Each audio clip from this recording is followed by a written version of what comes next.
Welcome back to our conversation with Mr. Mike Summers, Chairman of the Chamber of Commerce.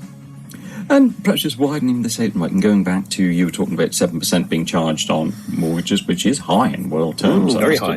Yep. I mean, one of perhaps my gripes that I've been sort of championing for a while is the price of house rents here in the Falklands. And there was one builder who said, if I had a longer payback period on my mortgage when I build a house, I could actually keep the rents further down. I mean, would that be another conversation that the Chamber may be willing to have? Yes, indeed. I mean, we have engaged with the government on the survey that they did about housing, and that did include issues about house rents. And there are a whole series of factors in how people set their rental, and without sort of unnecessarily defending all house owners and all renters, because some may be profiteering, but I suspect that most are not.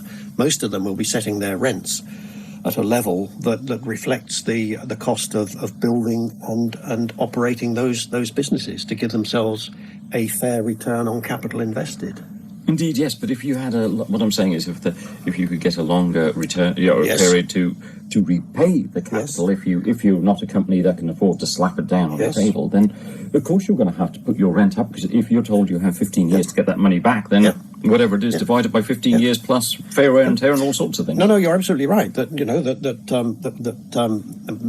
better lending provisions would certainly result or certainly could result in reduced rent charges.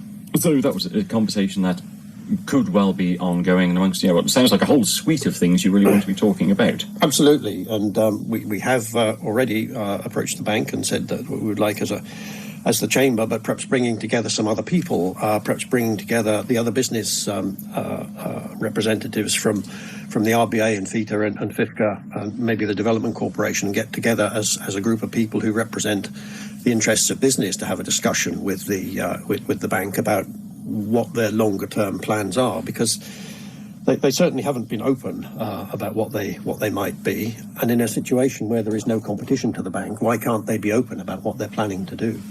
And of course, I was just thinking here, lunatic idea, Mr. Summers, but the bank does not have a monopoly here in the Falklands. It's de facto, because nobody else seemed. I think we've had 1-2 folk who come down, took a look around and went away again. Would there be anything to stop, for instance, a local business or group of businesses setting up Falkland Islands Banking PLC? No, there wouldn't. Although you may recall, not that long ago, there was a group of people who looked at the possibility of setting up a credit union, which is effectively a local bank. And the conclusion was that there wasn't enough business to sustain it. And so I think we're in a position with the bank where we are with some other businesses. The telephone business, for instance, is in the same position. If you start dividing it up, what you'll find is that people will take off the good bits and do the good bits, and leave the bits that are not necessarily profitable, because there's a lot of cross-subsidy takes place in these types of businesses, and rightly so, because it's the only way we can provide an overall service. So, if I liken this to the discussion that's going on in social media and elsewhere about Starlink, if you suddenly take all the internet out of shore and put it into Starlink, who do you think is going to provide telephone services to the camp? Who do you think is going to provide landline services to the people in Stanley? If you just take away the profitable bit and leave the bit that doesn't make any profit, you'll end up with nothing. And so that's the discussion that needs to go on around telecoms, and the same sort of thing needs to go on around banking services. What has happened, of course, in banking services is that some bits have been taken out, because Stanley Services runs an ATM, and the Chamber of Commerce, in conjunction with the Bank of Gibraltar and Square, offer a debit card service. So we have sort of nibbled away at the edges a little bit in banking. What would be better would be if the bank would provide all of those services as a package that's suitable to the modern day requirements. And of course, with that comes a bit more on their profit line. You would hope. You see this as a business opportunity in a way. Well, I think there are potential growth opportunities in that area, and to a significant extent, they do cross over with the telecoms business, because the banking infrastructure really is not just the hall down there where they sit and do their business. It is the telecoms infrastructure, And look, if it's the telecoms infrastructure that's preventing the bank from offering a proper service, let's have that discussion. No, absolutely. Yeah. It all needs to be brought out, and you say, given a good thrashing, as it were, and find out just what's the art of the possible. I think absolutely. That's what it's all about. It is quite often easier to find a reason not to do something than to actually get on and do it. No, absolutely, and we're not anti-bank. The bank is a member of the Chamber of Commerce. They're one of our members, and we have a responsibility to serve their interests as much as we do everybody else. But the greater good, I think, is served by seeing a different way forward with this. Before I let you go on this, Mike, I mean, this may be a very silly question, but it's something I genuinely don't know the answer to. I mean, this sort of move towards, if you like, embracing plastic, how does this affect folk in the camp? Out on your farm, paying for your, pallet of wheat or whatever it is that turns up, or your fencing? Yeah. Well, I think that's a very, very good question. How does it affect the people in the camp? People in the camp, by and large, are not able to use plastic for paying their bills. So they are disproportionately affected by these kind of policies. And, and I keep sort of crossing over the discussion between that and telecoms, but it's the same issue on telecoms. If you take away the good bit, who wants to do the other bit? Who would provide telecom services to the camp if internet services were taken out of shore? The answer is nobody would. Nobody would. And you have the same issue here. So there is a much broader discussion to be had about what's the best solution here. And perhaps, actually, you set me off in another direction now, just very briefly on telecoms and Starlink. I mean, something I have been keeping an eye on, but it's something that I'm having great difficulty at getting real detail on, which is what I look for. What is your packet size and things like that. But also, is there a nuclear option where Starlink could run the telephone system, or can you run a telephone system over Starlink without going international call if you wanted to talk to Granny just 5 doors down the road? Yeah. I don't know, is the honest answer for you. There is a technology development group, and the Chamber is supporting the technology development group, whose responsibility it is to look at all new technologies in telecoms, and this may have an advantage to the banking in due course, but to look at all the available technologies for communications and make sure that we are using the best available for the Falklands. And when you do that, there are certain elements you have to look at.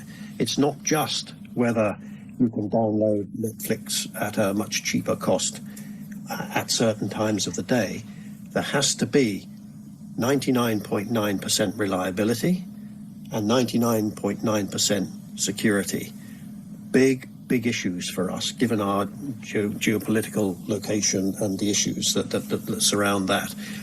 And when the previous government made the last arrangement with Shaw, they were big issues, big elements of the decision-making process. Is it secure? Is it reliable? Now, would you care to expand on that? Because there's going to be people, I know what you're talking about here, but of course there will be people out there scratching their heads thinking, well, what do you mean? We have no spooks down here tapping into our line, so why isn't it secure? We don't have, we might have spooks here, I don't know of them, but there are certainly plenty just across the water who are more than happy to tap into our lines and mess with our communications and try to screw up people's web pages and mess with people's businesses. It happens on a very regular basis. I don't suppose anybody is going to come out and say publicly what they know about that. So there is that. There is also the normal element of people, whether they're in China or Russia or Kazakhstan or Turkey or wherever they are, who just sit in their back room all day trying to hack people's telecoms and hack things to see what they can do with it, either just to mess with it or to try and make money. To find scams to mess with people's businesses. So you just have to be, as the government, you have to be absolutely certain that the system that you've adopted is secure. So in the last round of discussions, there was an option for the internet service from the Falklands to land either in Europe or in Brazil. It wasn't a difficult decision, really, was it? What's going to be the most secure? A service that lands in Europe, in Germany as it happens, or a service that lands in Brazil? I know which way I would go. Yes, I mean, here you're talking about the downlink, because what you send up to a satellite has to come down. Back down again. And it's in what country it comes down in.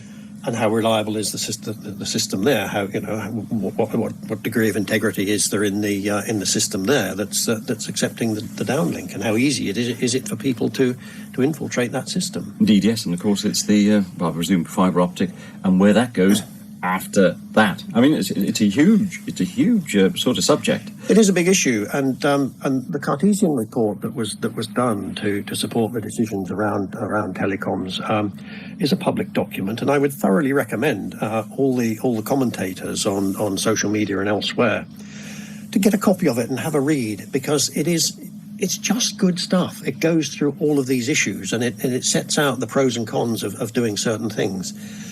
And indeed, it suggested that there are options you could take that are possibly cheaper, but they're less secure and less reliable. So, you know, we could all go O3B if we wanted to, but it would only be available 70% of the time. Well, does that serve everybody's needs? I suspect it doesn't. And it might be significantly less secure. I'm just surmising on that. I don't know. But that wouldn't suit anybody either. And actually, this is quite an important crossover to banking, because what we've been talking about is about much more significant use of electronic banking to provide support to customers and support to businesses. You would have to be certain that your telecoms were absolutely secure to be able to do that. No, absolutely. And of course it goes beyond that, because I do know I have some contacts over in Chile, the engineering side over there, and they actually spent a huge amount of money, and still doing it, I think, swinging their fibre optic in a different direction. It went through certain countries that they were a little unsure of, shall we say, or they have tensions with, and what it cost them to swing it in a different direction. It was a scary amount. Yeah, no, they can be scary amounts. So. But the important thing is, I think, you know, to be working together on these things. So, you know, the technology development group is really, really important to where we go with telecoms. It'll be important to where we go with banking. The discussions that we have with the new manager of the bank when he arrives here about what the bank's policies are, what the bank's strategies are here, will be really, really important. And look, if they're not really interested in investing in the Falklands and doing these stuff, well, then just say so, you know, and then we can start looking at other alternatives. And just thinking, like, I mean, you are Chamber of Commerce, of course, you are, if you like, in the game to represent your membership.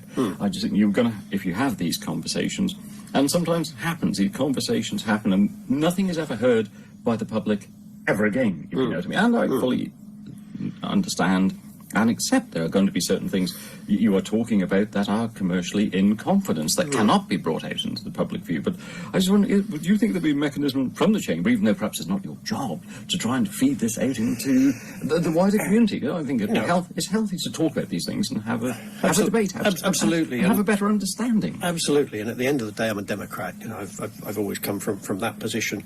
But actually, we've had discussions with elected members about this. And what we have said to the elected members is, look, you know, we can represent the business interests, but somebody has to represent the interests of customers and everyday citizens. That's your job. That's your job. So we will have the conversation with you. You know, we will represent the interests of our members, of the businesses, and we'll work with you to represent the interests of customers, because ultimately that's where the real business lies.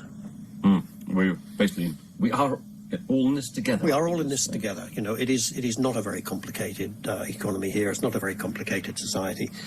You know, businesses sell services to people. People buy services from businesses. You know, there's a charge for doing it. It's pretty straightforward stuff. From 30 pence a cheque through to satellite telecommunications and back to banking. Mike Summers from the Chamber of Commerce, thank you very much for what has been a truly fascinating conversation. No, thanks, Gavin. It's very interesting and you know, nice for people to be able to hear you know, what our perspective is and really encourage people to get involved in this discussion, in this debate. Falklands Radio subsequently has contacted Standard Chartered Bank and has extended an invite to them to appear on Falklands Radio and talk to us about this and other issues. We are currently waiting to hear back from them.